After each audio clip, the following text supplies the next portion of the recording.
walk about 2 miles up to their place. They had a beautiful old colonial type place back in the woods, like off in the woods, and that was a tree. Oh yeah, that was a tree there. That was where a couple blacks was hanged, so I was told. And that tree stood alone. That was a garden there, but they left that tree up. And I don't know whether it was true or not or anything, but that tree had an eerie feeling about it.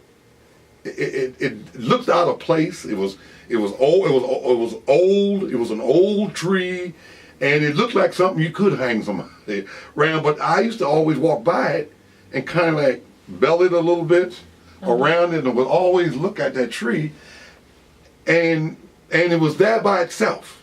You know, somebody had a big garden, I think it was like a cornfield. It was a cornfield. I remember during that time of the year, I had to plow through the corn to get to my friend's house to cut their grass and all that kind of stuff. And I used to look at this tree, and it was true. I mean, I don't know whether people said that to scare me, but I hear a lot of older people said that it was true about that tree. But it was such an eerie looking tree. It was like I say, when I would walk down, I would walk around that tree instead of walking right in the straight line to come home and come back around and head home. But this guy used to like I say, he fed me, but I couldn't eat in the house. But he did let me eat on the porch. Mr. Reese, yeah. Where a lot of us, I mean, even if they fed you, you ate outside under the tree or something. But he used to let me eat on the porch, by myself, good food and everything. And he used to raise purebred Cocker Spaniels, and I remember that's when I knew then he loved me. He had a litter of puppies, and he told me, he said, I'm gonna let you pick out every one of those puppies that you want before I sell them, And that's when I knew I was his little boy. So you but I worked for him a long time, and he taught me how to drive. I would go up there and be doing my work for him, and then if he had to go out to do something, he would say, come on, go with me. And I'd jump up in the car with him, and we'd ride over to Manassas. You sit in the front seat? I was sitting in the front seat when it was just me and him. And if she was in the car, I'd sit in the back. But they would take me places. They would, take me to Fairfax or take me shopping with them, and never help my hand, but you can come on, go with us if you want, or you can sit in the car. So how did whites in stores treat you when you were with this white couple? Look. Like, what is he with them or is he trying to rob them? I don't know. Is he with them or what? And they were like, come on, Mac. You want some candy? And I was like, piece of candy, please. And then I go in and jump up in there, Studebaker, and they would bring me back home, and every Christmas, he'd load me up with little Christmas stuff. And I worked for that guy a long time. Yeah. Because I remember my buddies on Saturdays, I worked on Saturdays, and they'd be all get ready to play ball. So come on, man. I said, no, I got to go to work. I got to go. Oh, you going up the old white man's out cutting Mr. Reese's grass. Talking about him like a dog. And I was like, all right, but when I came back with my $2.50, oh, yeah.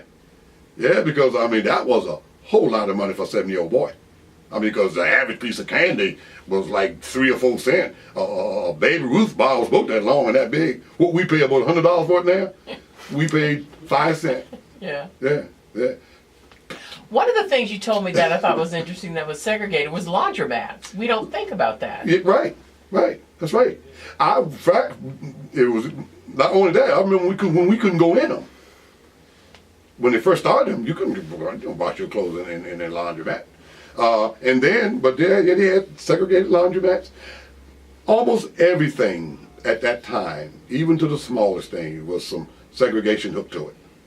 It wasn't nothing wide open, unless it was yours. Mm-hmm. But other than that, almost everything was segregated. Other than grocery stores, things like that, where it's kind of hard to do. You go in and do your shopping because, like I say, money changed a lot of things now. But when you went into the grocery stores when there was segregation, could you just buy what you want, or did the white people get the product? Oh no, you could buy what you want. You could buy what you want, unless it was a type of item where they gave to basically everybody. You could buy what you want, but it was always like a push.